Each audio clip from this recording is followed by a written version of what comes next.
Airlines are keeping secrets from you. I'm not talking about small tips. I'm talking about insider knowledge that flight crews know, but you're never supposed to find out. These are the secrets that can save you hundreds of dollars, make your flight way more comfortable, and even keep you safer. After this video, you will never look at flying the same way again. But you'll want to stick around for secret number 9. It's something every single passenger has a right to, but airlines will almost never tell you about it unless you know the magic words to ask. You think you're outsmarting the airlines, right? You open an incognito window, clear your cookies, and search for that flight again, expecting a lower price. Here's what the airlines don't want you to know. That does almost nothing. Airlines aren't just using cookies anymore. They're tracking your IP address, which doesn't change in private mode. They're creating a device fingerprint based on your screen resolution, your browser, even the fonts you have installed. It's so unique they can spot your computer or phone across multiple sessions. But here's the real kicker. The price didn't jump because you searched for it again. Airline pricing is way more sophisticated. It's all about supply and demand. That price went up because hundreds of other people are looking at the same flight, signaling to the airline system that it's a hot ticket. The airlines love the incognito myth because it keeps you distracted. While you're busy clearing your cache, you're missing the real ways to save money. The secret isn't how you browse, it's when and where you fly. Being flexible with your dates by just a day or two, or checking airports a short drive away, can save you hundreds. Everyone says to book morning flights to avoid delays. It sounds logical. Fewer things have had time to go wrong. But that advice is dangerously oversimplified. The real best time to fly depends entirely on your route and the airline's hub. Airlines run on hub-and-spoke systems, funneling everyone through major airports. Each hub has a rush hour. For example, Atlanta gets slammed with Delta departures between 6 and 9 a.m. But Denver is often quieter in the morning and gets chaotic in the afternoon with United's connections. Flying during a hub's bank time, when dozens of flights are scheduled to depart within the same hour, is asking for trouble.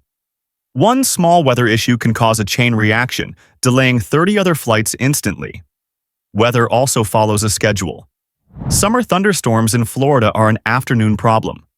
Morning fog in San Francisco can ground flights until 10 a.m. The morning is best rule could put you right in the middle of the worst weather window for your route.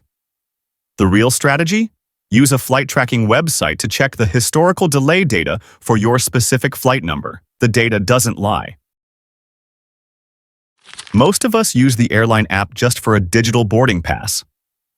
But hiding inside that app are tools that can save you from a travel nightmare. When your flight gets canceled or delayed, every other passenger will sprint to the customer service desk. Don't do that. Open your airline app first.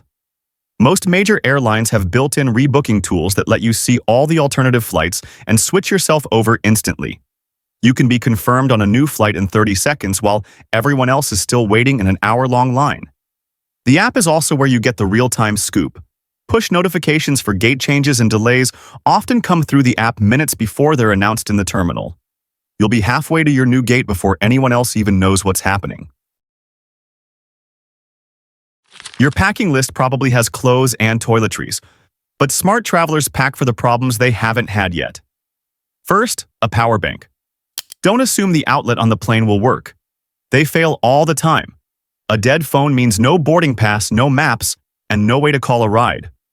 A power bank is your lifeline. Second, disinfectant wipes. Flight attendants know the truth. Tray tables, armrests, and seatbelt buckles are rarely, if ever, disinfected between flights. A quick wipe down is your first line of defense against getting sick. Third, an empty water bottle. The air in the cabin is drier than a desert, and dehydration hits fast. You can fill up your bottle for free at a fountain after security and save yourself from buying that $7 airport water. Finally, for international travel, always pack 2 pens. You'll inevitably need to fill out a paper customs form. One pen will run out of ink, the other will get borrowed by the person next to you. Having a backup saves you a frantic search. You pick your seat, aisle or window, but seat 23A on a Boeing 737 is a totally different world from seat 23A on an Airbus A320. One might have great legroom, while the other has a missing window or won't recline. Airlines use generic maps that hide these crucial details. Here's the code. Avoid the galley and bathrooms. It's not just the noise and smell. These areas have wild temperature swings and constant foot traffic. Seats over the wing. You'll feel less turbulence, but you'll get a face full of engine noise and your view will be blocked. It's a trade-off. Exit rows. Yes, you get more legroom. But you are also legally agreeing to be able and willing to operate a heavy exit door in an emergency. Bulkhead seats. The legroom is nice, but you have no under-seat storage, so all your stuff has to go in the overhead bin. And the armrests are fixed and immovable. The secret weapon? Websites like Seat Guru. You enter your airline and flight number, and it gives you a detailed, color-coded map of the exact plane you'll be on, showing you the good, the bad, and the ugly seats. You probably think the bathroom is the grossest place on a plane. You're wrong. It's not even close. The single dirtiest surface in your area is your tray table. A study found it has 8 times more bacteria than the toilet flush button. People change diapers on them. They eat food directly off them, and they are almost never properly sanitized. Next up, the seatbelt buckle. Every single passenger touches it, yet it's completely ignored by cleaning crews during those quick turnarounds. The same goes for the overhead air vent and the safety card in the seat pocket. Here's a surprise, though. Turn on your air vent. Many people think it just circulates germs, but the opposite is true. The filtered air creates a current that actually helps push airborne particles away from your breathing space. Flight attendants have a secret stash of extras.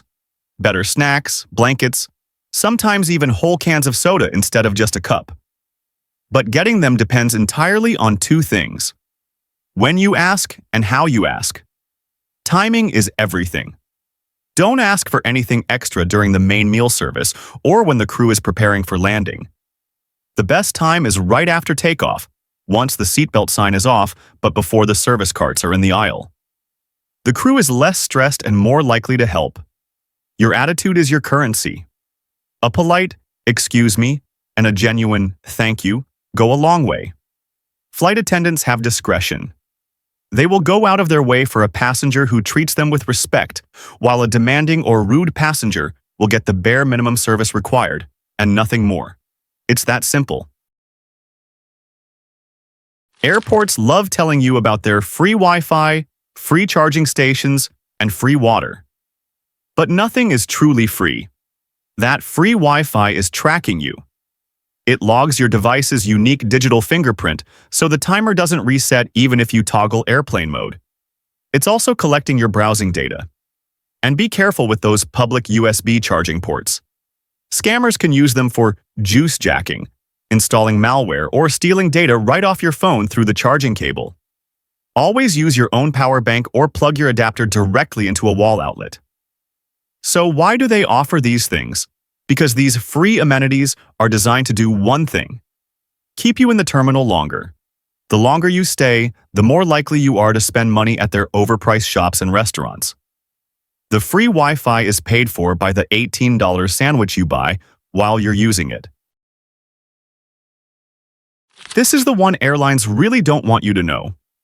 When a flight is delayed, canceled, or overbooked, you are often legally entitled to compensation. Cold, hard cash. Airlines count on your ignorance. Their customer service agents are trained to offer you meal vouchers or a discount on a future flight. They will almost never volunteer that you are owed cash unless you specifically ask for it. If you are involuntarily bumped from an overbooked flight in the US, you could be entitled to up to $1,550 in cash, depending on the length of the delay. In Europe, the rules are even stricter, with compensation up to €600 for delays, and the airline must provide meals and a hotel. The same goes for lost or damaged luggage. They are liable for far more than they'll initially offer. The ultimate secret is this: you have to be your own advocate. Before you fly, do a quick search for passenger rights for your specific airline and destination. Knowing the rules changes the entire game. It's the difference between getting a sad little meal voucher and getting a check for $1,000. The truth is, airlines operate on a simple principle. An informed passenger is an expensive passenger. Every secret you just learned gives you the power to save money, be more comfortable, and demand the treatment and compensation you're legally owed. So before your next trip, do your homework. Check the delay history for your flight, look up the seat map for your plane, and know your rights. Because in the world of air travel, knowledge isn't just power, it's your best travel companion.